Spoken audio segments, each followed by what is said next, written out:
નમસ્કાર મિત્રો, વિડીયોમાં તમારું સ્વાગત છે। જી હા મિત્રો, અત્યારે હાલ મોટા અને મહત્વના સમાચાર સામે આવી રહ્યા છે। તો મિત્રો, સમાચારમાં વાત કરીએ તો છેલ્લા કેટલાય સમયથી રાજ્યમાં ખોરાક અને ઔષધીય નિયમન તંત્ર દ્વારા વિવિધ સ્તર પર ઘીની રેડ કરવામાં આવી રહી છે। ત્યારે ઘોલ નજીક ક્રિષ્ના ટ્રેડિંગમાં તંત્ર દ્વારા તપાસણી દરમિયાન સોયાબીન વનસ્પતિની ભેળસેળ પકડી પાડવામાં આવી હતી, જેમાં શુદ્ધ ઘીમાં ભેળસેળ કરીને બનાવટી ઘી બનાવવાનો કાચો માલ સંમતિ કુલ 1.40 કરોડનો માલ જપ્ત કરાયો છે। જી હા મિત્રો, અત્યારે હાલ મોટા અને મહત્વના સમાચાર સામે આવી રહ્યા છે।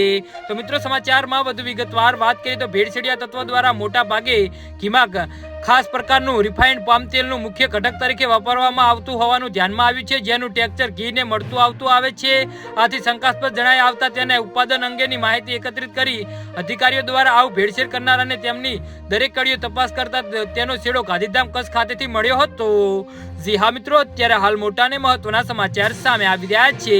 એચડી કોશિયાએ વધુમાં કહ્યું હતું કે ભારત ફૂડ કોઓપરેટિવ ગાંધીધામ ખાતેથી 4 નમૂના અને હોલ નજીક ક્રિષ્ના ટ્રેડિંગમાંથી 4 નમૂના એમ કરીને કુલ 6 નમૂના તંત્રના દરોડાને લઈ ચકાસણી માટે લેબોરેટરીમાં મોકલવામાં આવ્યા હતા। બાકીના આશરે 10 ટનથી વધુનો જથ્થો કે જેની કિંમત આશરે 1.40 કરોડ જેટલી થાય છે તે જાહેર જનતાના રિફાઇન્ડ પામ તેલ અને આરોગ્યની સલામતી માટે જપ્ત કરીને ઘીમાં ભેળસેળ થતી અટકાવવામાં આવી હતી।